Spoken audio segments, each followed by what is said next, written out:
This is Fictional Problems, the podcast where we discuss all things writing. In this episode, the third part of our three-part series exploring monsters in fiction, we discuss the monsters of cosmic horror, in particular the unknowable Cthulhu, the slumbering Azathoth, and their creator, the questionable H.P. Lovecraft. Join us.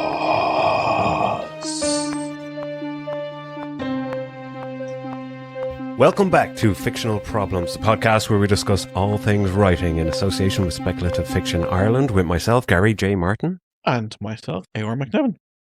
And today we are continuing our monster series. And our monster series, or series about monsters. Yeah, and would it be safe to say that this is a favourite of yours, or is it? It is definitely within my wheelhouse. Within your wheelhouse, because today we are going to discuss for however long. This might be 2 minutes long, so if this is a run to the shops, enjoy. Yeah, so it is eldritch horror. And its aspects, yes. and the monsters therein. Famously, I suppose the big daddy monster of eldritch horror is Cthulhu. Cthulhu, indeed. What is Cthulhu, Al? Is it indescribable? No, it's like this thing. This is the core question of eldritch horror, which we'll get back to in a moment. Is Cthulhu is readily describable because he's described in detail. Okay, that the leathery wings, the tentacle face. The heavy bulk to his body, 2 arms, 2 legs, he is humanoid. That there is, inside the short story called Cthulhu, well, is it novella? Short called Cthulhu. He is the one of the few entities which manifests. Okay. In their quote unquote true form. Is he a demon? Is he a transdimensional beast? Is he intelligent? An alien. So he is just an alien. This is the best way to describe him. And then his impact on the world. He doesn't have the proper papers to enter the country, or no, he doesn't. That's the question. That's the reason why he's keeping getting kicked out. Yeah, stop the customs. Yes. No. Sorry. He now lives in Mu, which is a continent in the Pacific, in Rule, which is the name of the capital city of that country. Uh-huh. And when the stars are right, Mu will rise again, and he will get freed from his watery slumber. There's always a prophecy. Is there always a prophecy in eldritch horror? That's the thing. So they are aliens, but they have achieved the level of kind of cult gods. Yes. They use Cthulhu and the rest of the pantheon is, and this starts off from H.P. Lovecraft, but there's a lot of writers who write into it, including myself. It's known as the Cthulhu pantheon, even though the head god is Azathoth. Not Cthulhu. Not Cthulhu. No, he is known by many different titles. One is High Priest, so he is not. Okay. He's not even in the top 5. There is why is he the most well known? Yeah, because of Call of Cthulhu, because he is the one who is seen. So rather than going into kind of the full pantheon, I was like, I have the Cthulhu encyclopedia at home. Okay. In fact, I have more than one copy of it at home. There's the one I copy. Yes, folks, we are nerds. We are indeed nerds, but both were published by Chaosium, who own the rights to Call of Cthulhu role-playing game. And my first copy is so dog-eared from me flicking through it that I got myself a second copy. But I always love the fact that the book exists in the game, so if you burn it, it lasts for a D4 minutes. But it's rather than going through the full list of all the pantheons and all the details, which we may have dip back into because each of them represent different things. Like say, Shub Niggurath represents life, but is a dark impression of that of life. That he is a life deity essentially, right. Or a corruption. One could say that it's a corruption of from a writing point of view, a corruption of a life deity. And then I'm trying to remember. It's just escaping my memory at the moment. Okay. The basically the magic one. Jogsagoth. Yes, just as I say, I can't remember the name. Yeah, well, maybe that was some sort of eldritch magic that was infused and corrupting your system. Exactly. Also, my favorite of them because he/she is the only one who's often depicted and as a cloud of eyeballs. Okay. These sort of kind of like real angels in the Bible, how they're described. There were circles. But lots of eyeballs on the circles. There was, terrifying. Yes, but an angel should be terrifying to see because they are incredibly destructive forces, or at least according to that lore. Yeah. But the central question of eldritch horror, and this comes back to what we were talking about the purpose of these is how do you write eldritch horror? How do you write these monsters when they are so hard to write? Yeah. Can we get brief history? So we were previously talking about dragons and even ancient Greek monsters. Is eldritch horror and the likes of Cthulhu, is that a more modern invention? Yes. Or has it always been? I like the fact a guy I used to know thought that the Necronomicon was a real book. Okay. But it isn't. So the Necronomicon, as people may know from the Army of Darkness, is from Cthulhu, or from the Cthulhu mythos. It was written by a mad Arab, Al-Harazis, I'm going to get that name wrong, and it contains knowledge, spells, invocations of a range of these deities. So did H.P. Lovecraft, was he tapping into an already existing pool of knowledge, or did he come up with it?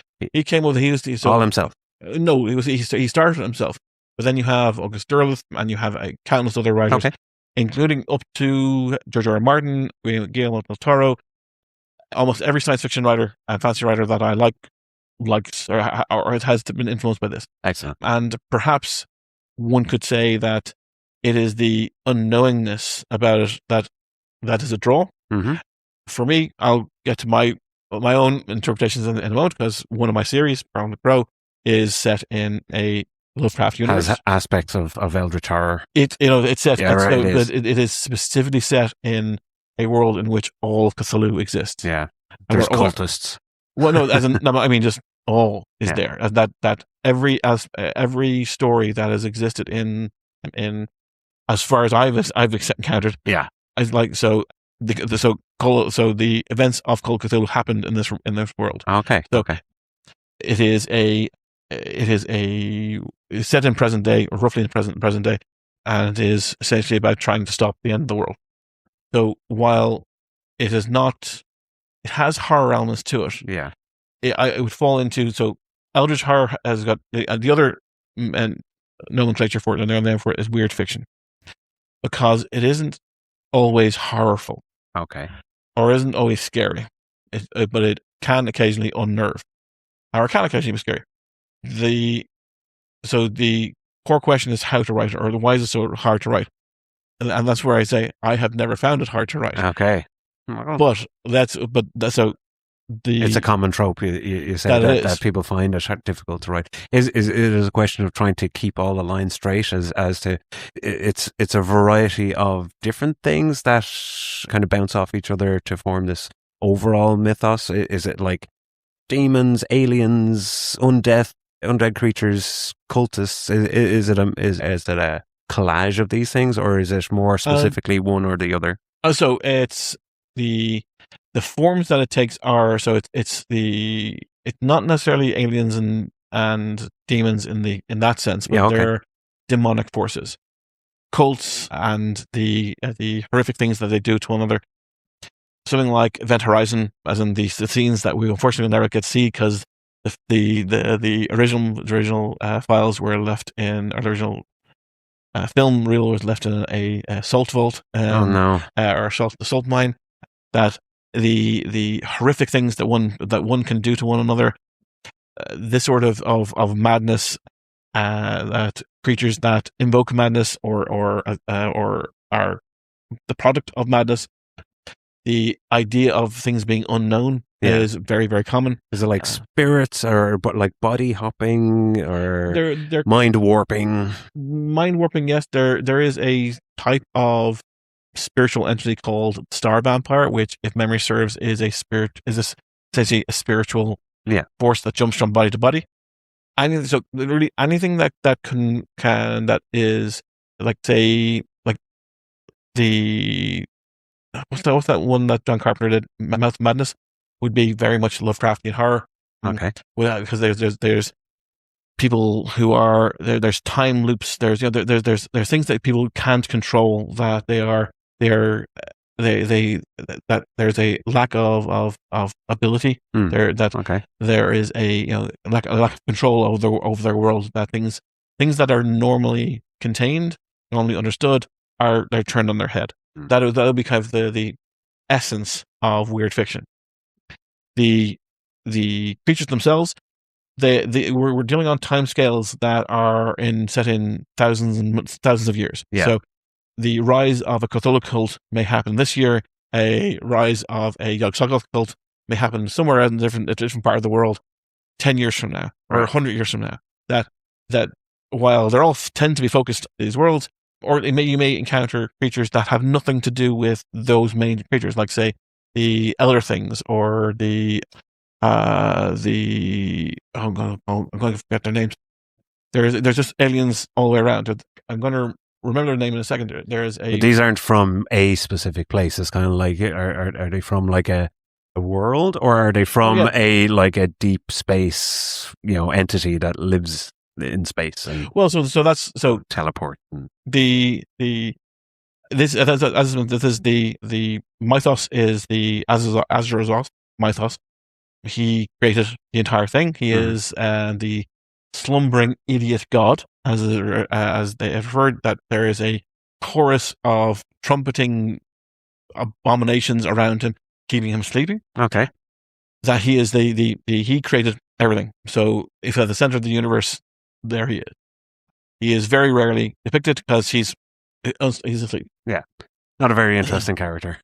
Doesn't respond well. But the idea that everything that we know is created by this horrific, unknowable creature is in itself, that's at the core of the mythos that we can never fully understand, or we can never fully know.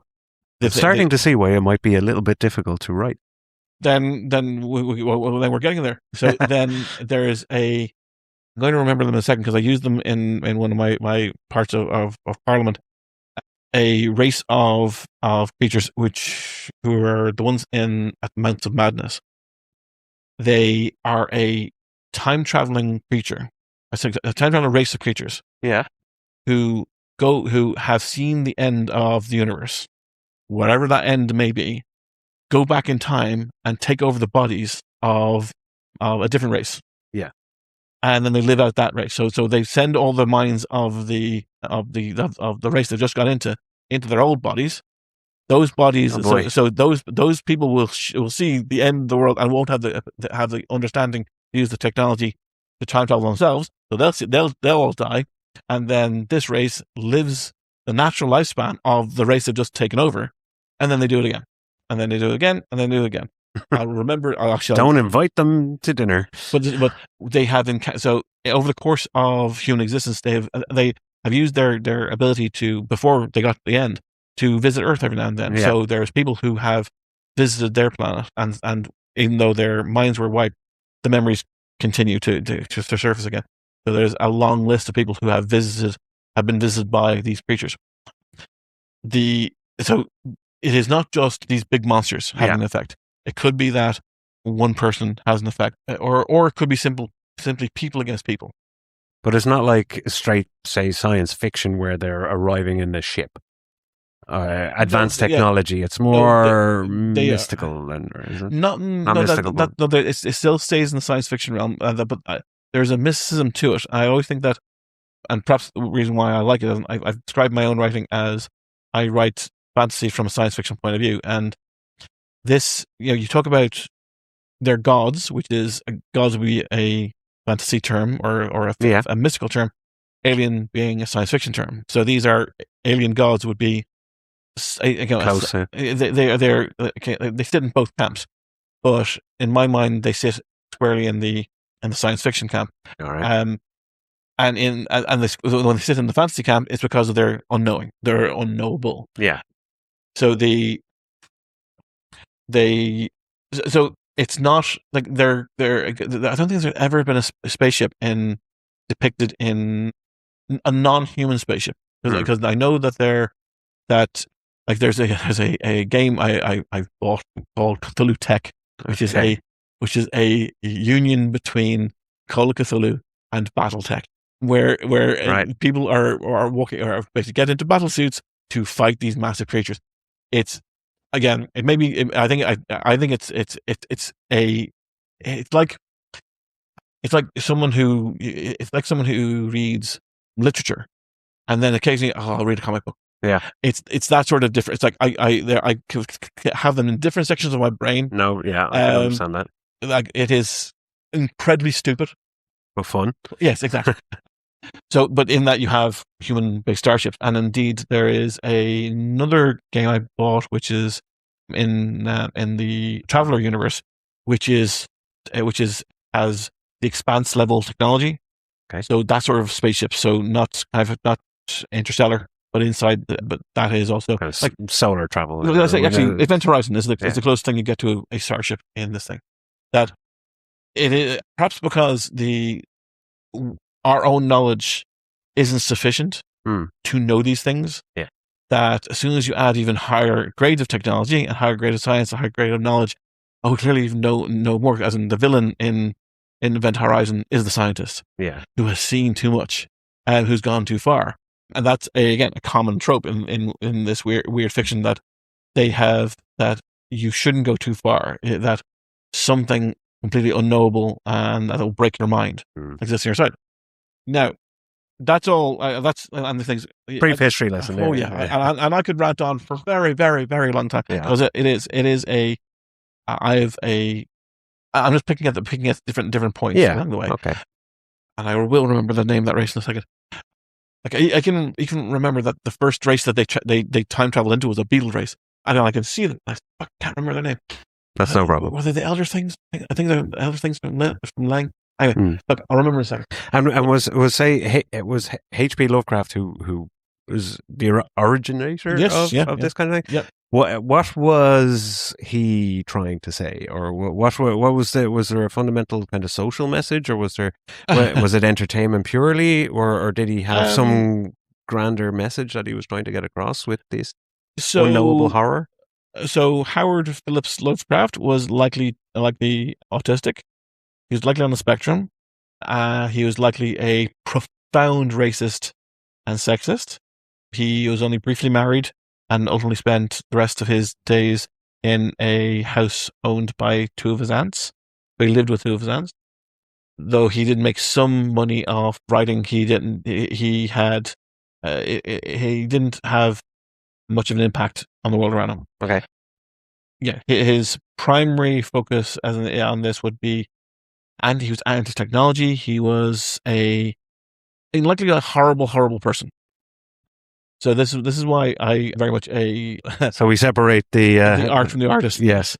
Like say the villains of his work were often swarthy individuals. They were often people of color, people that were non-American.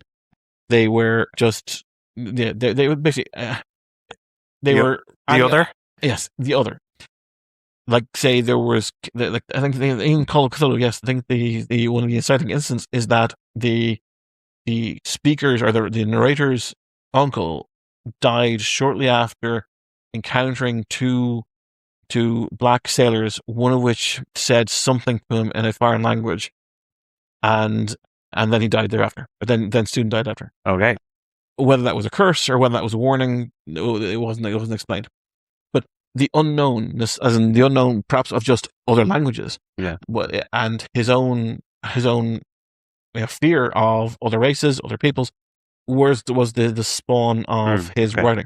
Like the reason why Cthulhu lives under the sea is because Lovecraft was afraid of the water. Okay. He couldn't swim. And you could understand. And the things when you see the things, this was in the 1920s, so this was during a scientific revolution. So you had there was a story about a air conditioner that blew so cold that it killed someone. All right. So there was these changes in technology happening all around them. So you can imagine that it was post World War One. Yes, but it was like it was time of great money. This was before the Wall Street crash. This was a boom time, and the things that were being found, like say if you read say into the Mouth of Madness, essentially is a scholarly depiction of a expedition to the South Pole, and you could see all the technology. They used all the technology of the day. We had this amount of this type of radio and this type of like sensor system, this type of radar.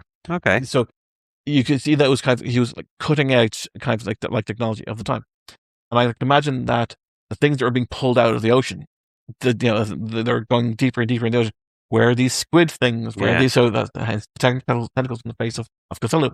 That you end up. So he wasn't writing of a distant past like in fantasy, or he wasn't writing in a distant future like in more traditional science fiction where humans have ventured out into the stars. He was writing contemporary. He was writing contemporary, but he was heavily writing past. Okay. It was this current version of Man is the second edition of across the entire of the mythos.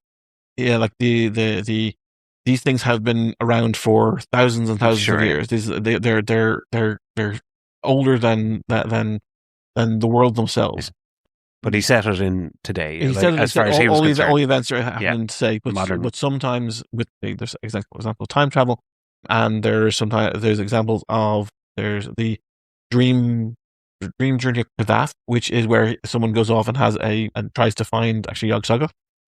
So there is elements which go beyond simply the normal world. It is very much people with guns trying to stop these things and failing. Mm-hmm. Yeah, it is a modern, like there's in the Dunwich horror, one of the creatures is invisible. So this comes to the point of one of the main things about these things are undescribable, and Cthulhu being the one thing that is described is the one that everyone knows about. Okay. How do heroes fight? How do people succeed against such unknowable, undescribable,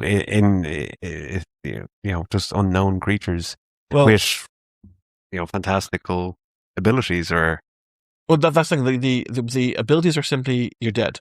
That's the thing, isn't the color out of like say on your list. The example is Annihilation. Annihilation, the movie, which is written by the guy who did Judge Dredd, is a movie I've watched many times and a movie I dislike intensely. But the background, you watch it grudgingly. I hate this movie. I keep on going back to going. I have to find what people thought was good about this. Okay. It actually Annihilation is a book that has nothing to do with Cthulhu, but Garfield. I think it's Garfield. Andrew Garland, maybe. He was reading Color Out of Time, Color Out of Space, which is a Lovecraft story, at the same time, and so the two stories kind of merged together. Okay. And says this color that doesn't exist, that doesn't exist in our spectrum, but has this mutagenic quality that changes things, that changes people, that changes ideas, that simply by you seeing it, you are changed fundamentally by it. That it is unknown what it can do, it's unknowable what it can do. That is part of what is featured in Annihilation. That they experience a thing that has a profound effect on them, but they don't know what that will ultimately be, and it's never really cracked. And that is, I think, where the question comes that eldritch horror and weird fiction is hard to write, hard to work, is a misunderstanding. So this is where it gets into my opinion about it. Because most of the stuff I've said so far is not so opinion, as in, Lovecraft was a racist. That's not opinion. Is that, as I said, Lovecraft had fears, and he was using these metaphors, these creatures he was creating as depictions of his fears. Yeah. That he had deeper phobias about other races. But they became these. Their tribal, their songs, their foods, everything about them was just the smells they had. That he was translating this into, for him, an alien culture. Okay. So when he was writing, he wasn't looking to create an alien. He was just using the alien form to express how he thought the Africans, the South Americans, any un-Caucasian culture he encountered was so fearful to him, and that added into about some of the new technologies he was concerned about, and about kind of below the sea again, all these things. Like one of his other more famous stories, in the Innsmouth, what's it? I know it's the Innsmouth malady. I'm going to forget the name of the story. Is about a race of things called the Deep Ones, where they come out of the ocean.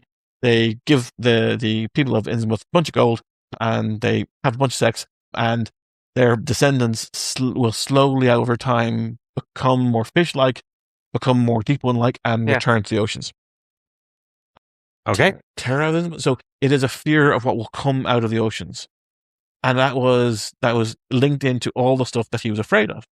So if you look at it like that, it almost demystifies the stories that he's telling. That it's just, he was really, really afraid of these people. That he had an irrational fear. These were true phobias about these people. Who today we understand, and actually back then also you understood. But so when you see that writing from that point of view, it makes perfect sense. What he left was this wonderful mythos, as in this. So good things can grow in questionable ground. Yeah. Himself, the vast number of other writers who contributed to this have left this wonderful tapestry that because it's so unknown, you can add your own piece to it. I was just going to say, it must be quite freeing then, because the limitations there's no boundary set. Yeah, there is in a sense that it's not that it's not limitations, or they're fluid, at least, if there are boundaries. It's that if you can create anything, but you are aware of what you're going to bump into. Like, say, in my own work, I created other gods and other creatures that have that. Indeed, one of the new gods I created was one that essentially borrows the trappings from the other gods, because they don't have almost a confidence in their own cult, or their own ability to create a cult. So they go, okay, I'm going to create a Cthulhu cult. I'm going to create a siphon cult off the worship. Exactly, but and essentially they create it, and then they ultimately let it collapse, because they then have to run away before someone notice them, essentially. Yeah, before Daddy gets home. Yeah, or before the someone that they are pretending to be notices. Again, what the fuck are you doing? So there is because there has to be a reason. So, and that's the one thing that is left across all this. That there has to be a reason for what these things are doing. Yeah.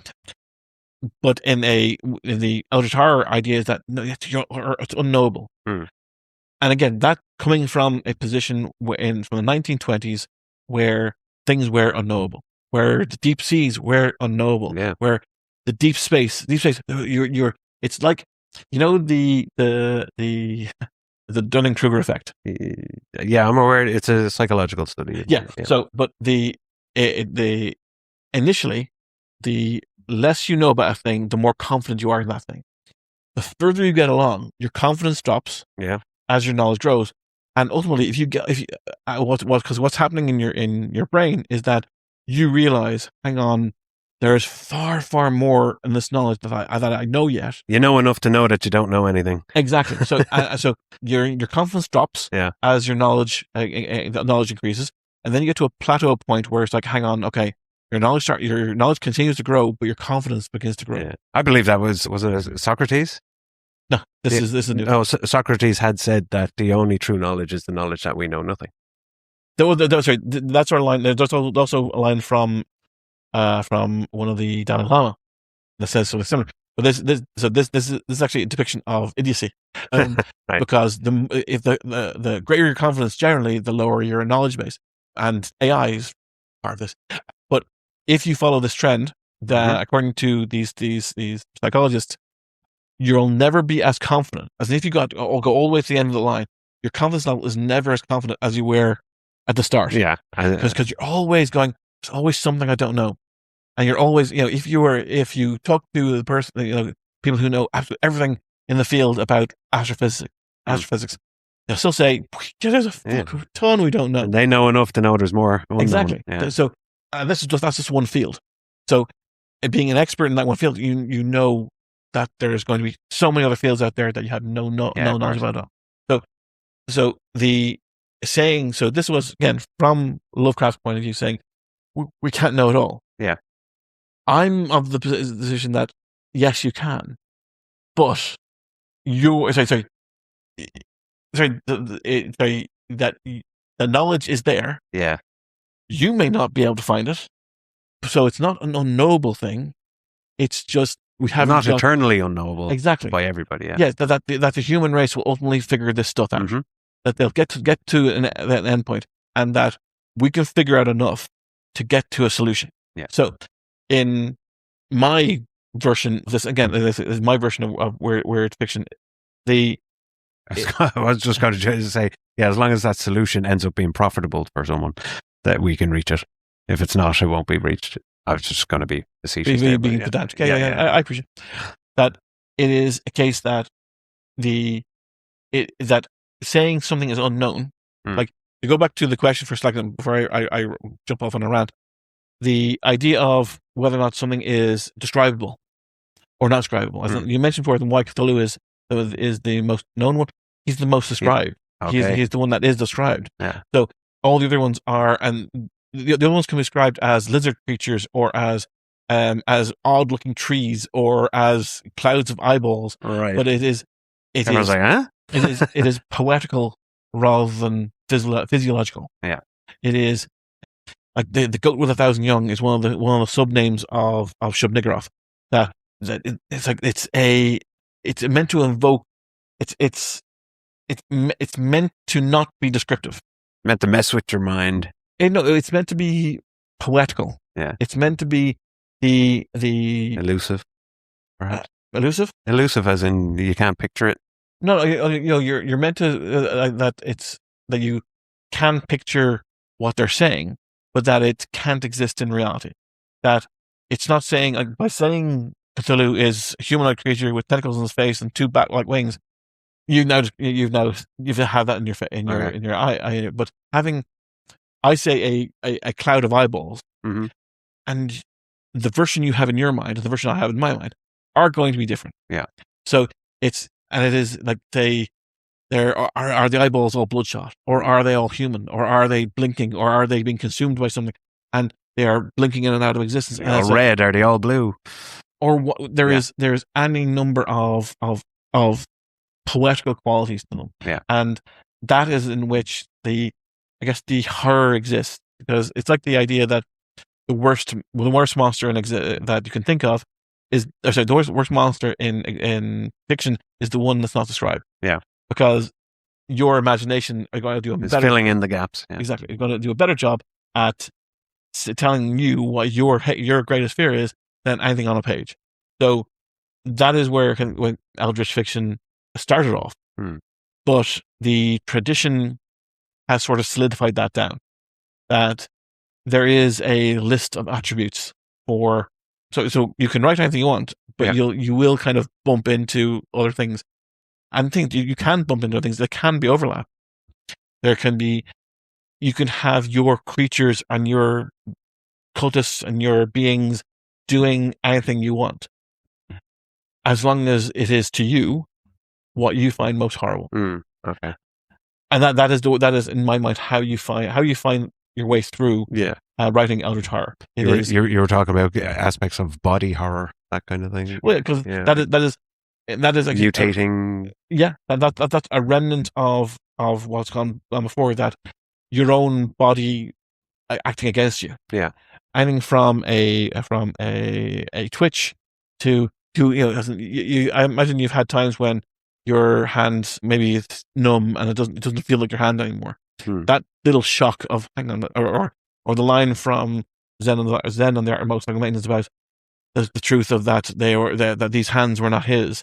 That the idea that you are physically not the person you were, that how you are interacting with the world is somehow false. You're losing yourself. Yeah. You're losing parts of yourself. Yes, that there is that. I think the thing is, for some people that's not that thing. For some people that's not fear. Yeah, and it won't be. So that's why those stories don't work for them. But it is the case that if you create the story which is inspired by your fears, if you use your fears to manifest them, then that is the true sense of horror that can be manifested through the weird fiction. And it seems to be like, I know we're talking about it on previous episodes relating to the monsters, the manifestation of the human psyche's fear. What mankind is afraid of creates these imaginings, Sure. and gives form to the fear in the shape of different creatures, different eldritch horrors, different monsters. Like if you go back, there's various, as in various different writers have written in this form for years. The reason why I mentioned weird fiction up the top is eldritch horror. I don't think exists anymore as a horror. I think that because weird fiction is more the kind of the quote unquote body horror, the unknowableness of the cosmos. This sort of the big questions that your mind, that you'll go mad knowing.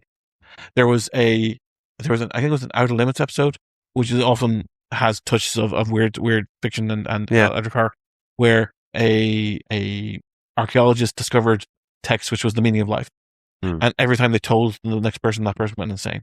Okay, and he was basically the vector for this. He's like, I should probably stop telling people this. but he was now compelled to do so. Oh, okay. So, and everyone who was insane wanted to tell the other people. And if I remember, this is I saw it back in the fucking 80s, and this may have got into my head that the last shot is the protagonist gets back to the house where the girlfriend is, and shouts for her, and then she steps into view, and as the audience member, she's has it in her head, and he's about to go, right, okay, we have to get out of here, and then another person show up, and they go, and it's like the end of Body Snatchers, where Donald Sutherland's house screams, and she just walks up to him and just whispers in his ear, and the last shot is the pull away at him going, because the things you want to know. Is that your motivation, Al? You want to tell the people the real meaning of life and send them all crazy? No, I'm not going to. No, I know. You're compelled to tell them with your stories. On this podcast, I am not going into what my fears are. That's fucking personal. No, not your fears. You're compelled to tell everybody out there the real meaning of life through your stories. No, that's what I'm saying. To drive them insane. Well, no, but I have my vectors, and I understand how and perhaps there, it's like with many things I write, I have to be in the right frame of mind. And sometimes I don't want to embrace my own fears to spend any time while writing to find my way back into that story to write it. So for me, I can understand what my process. So admittedly, this is my interpretation. Yeah, and others may have, because I've seen many things online of how is cosmic horror so hard to write. It's not. It's understanding how the other writers came to it, and understand that what your fears are, whatever they are.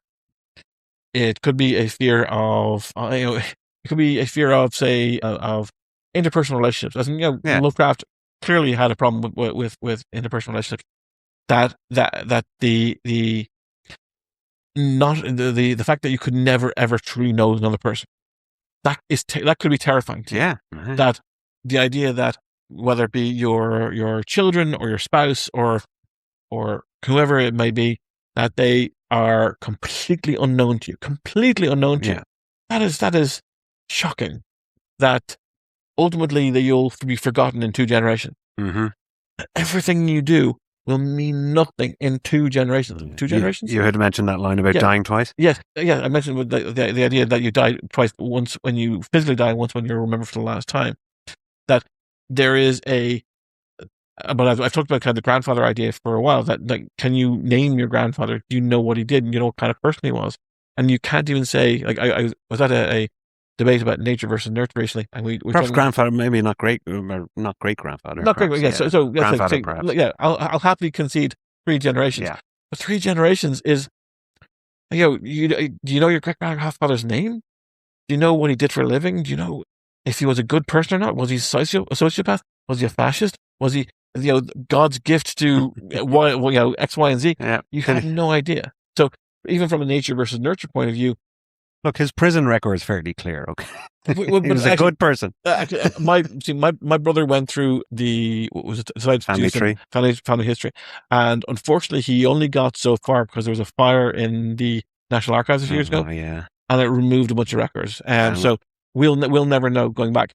He found some pastoral records or some parish records referring to a woman of a McNevin name, but that could be our line, it could be any line. So just recently, my brother uncovered a news article about my grandfather, who, as a boy, played football with Winston Churchill when he used to stay in Raptor House in Phoenix Park during the summer. So he was a sympathizer. Okay, right. So yeah, sure.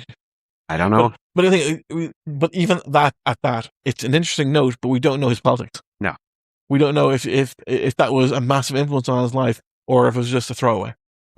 We simply don't know. So in 3 generations' time, we will be forgotten. And if that is your horror, if that is your driving force, then it could be, or even you could be. We talk about how, like, I think Trump is as a germaphobe. Germs, absolutely, could be. You could be massively think a virus like the coronavirus, or you could extrapolate that into weird fiction, into eldritch horror of things that which is worse, this pathogen or the cure. You could all go into so many different ways of expressing these sort of things. The forgetting thing reminded me of, just as you're saying that, being forgotten. That fear reminded me of the Next Generation episode of Beverly Crusher. Oh yes, where people start disappearing. Yeah. Where her entire world shrinks down to just her. Yeah. Like I remember her little eldritch horror. Oh, absolutely, yes. But it is a class, and there's a lot of subtle eldritch horror in it. Like anything that involves psychological stuff, like anything that's holodeck related, especially when holodecks you can't get free from holodeck, or there's a Riker episode where he gets taken by aliens, but is he free from the aliens? Because then he breaks away, and then or is that the Four Lights episode as well, or is that more? No, that's a Picard episode, and that's more psychological. That's more torture. Yeah. So that's unfortunately painfully not eldritch horror. Okay. It is just horror. It's just horror because it is just a person basically just torturing someone, and it is unfortunately very reasonable, or so not reasonable, but realistic. In the tell me it's the that he had almost convinced himself that there was only 3 lights. And then there was the regression virus that was reducing the crew to previous evolutionary states. Oh, in the last season, sure. Yeah, that's and turning a Worf into a killing machine. Yeah. That is but then that's body horror. Yeah. Again, so there is if you have a good story to tell, because I don't think that was late season, so it wasn't that great. But if you have a good story to tell, use your own fears, because everyone's got their own fears. Yeah. No one is free of fear. Like I think that maybe more a male thing, the idea of something, or even a female thing. Like I think it was Christopher Hitchens, when he was dying of cancer, and the idea of the body horror of something growing inside him, that he is having a fight with part of himself, and that is some sort of perversion of pregnancy. That's something that will see him, will kill him, or he'll kill it. So it's that could be the source of horror that you need to drive that story. The story itself could be like take the idea of the Outer Limits episode I mentioned. The guy's trying to save his girlfriend, trying to save that he is willing to not know, that he is willing to be ignorant. So you could say that there's a willful ignorance happening. Yeah. was like, don't you want to know the meaning of life? Maybe it's these people who don't really understand it. Mm-hmm. Maybe when you hear it, you'll set free. Yeah. That's not just you'll be perfectly fine because you'll understand it. You'll be the special person that understands it. Not these people. These people don't know. You know. Yeah. I mean, you can. Like, okay, fucking tell me. Like it's like if you rephrase that into how in Bright, the really bad movie with Will Smith movie, there is a 1 in 10,000 humans can be a Bright. If you were given the choice, because if you pick up a wand and you're a Bright, you now have won the lottery. Yes, it's a 1 in 10,000 chance. Otherwise you die. How many people would pick up that wand? Oh, yeah, it'd be tens of thousands dead anyway. No, actually, there'd be tens of thousands dead. There'd be hundreds of thousands of volunteers, and of those hundreds of thousands, you get 10 new Brights. Yeah, approximately. So that moment of world building is completely illogical because every person who's got a terminal disease, give you the fucking wand now. Yeah. Every person who is down the look, every person who is a chronic gambler, so who's absolutely who's out down the look, someone who will never be more than they think they'll ever be. Give me the fucking wand right now. Yeah. Even people that have recently broken up and are heartbroken, they'll go, well, why not? Exactly. I'll come back. I'll be a Bright and I'll come back and I'll show them. Exactly. Or whatever. Or whatever it is. I'll get back with them. They'll want to be back with me if I try. That could be a motivation or whatever too. The motivations. But there'll be so many people going, give me the fucking one right now. Yeah. It is 1 in 10,000 people. How many people play the lottery and forever for their entire lives and never really win? Yeah. So, but then reverse that again, or take it from the angle of what number would it be? Okay, or say if it's a society who goes, we want you to be Bright. We want to hunt down the Brights and we want to use them as an army, or we want to use them as we want to celebrate them, or we want to removing the choice of grabbing the wand. I just go out through every fucking human and go, hold on to this. Because undoubtedly that's how it would have gone. Or at least there would have been sects of people going, okay, do you want to be a Bright? Or not? With enough force, you can wipe out entire communities by forcing everyone to grab that wand until you find the one set. And then the one that's left, you indoctrinate into your group. You now have a person who can use the wand. Then within that, you have the capacity of nonsense. How good are they at the wand? Or then you look at it another way, going, okay, so if 1 in 10,000 you're willing to grab the wand, what if your odds are 1 in 100,000? What if your odds are 1 in a million? What if your odds are 1 in 10? What's the point at which the guy who broke up with the girlfriend, okay, fucking, I won't. Yeah. But the person who is down, any more fish? The person who is cancer ridden, give me the fucking one right now. There is it would almost be outside every oncology ward. There'd be a guy going a wand booth. Yeah, exactly. Or how common are the wands? But there would be a process of identification. Because what is the value of being a Bright that you can create? That you can do these things, then because if not every elf can be a wand, it can be a Bright either, and not every orc can be a Bright either. Then there is a value to being that. That maybe it's the case that you can only use a wand once a year, for example. So you need 365 Brights. Anyway, so we went off on one, but the idea of Eldritch Horror is find your own fear. Yes, and your monster will follow. But the monster will be just it's almost the embodiment of the fear. It may be, or maybe just a person. It may be just a person with a knife is just enough that their eyes are a different color, or their eyes have split. Yeah, that they have got 2 eyeballs in one eye socket, or they have a skin condition, or their hair is a different color, or there's certain method that makes them to you unnerving. And then by expressing your fear through the prose, as I spoke before, the idea, find your poetry in your prose, find the poetry of your fear. Okay. Through that's where you find your Eldritch Horror. I see. That went far longer than I thought it was going to be.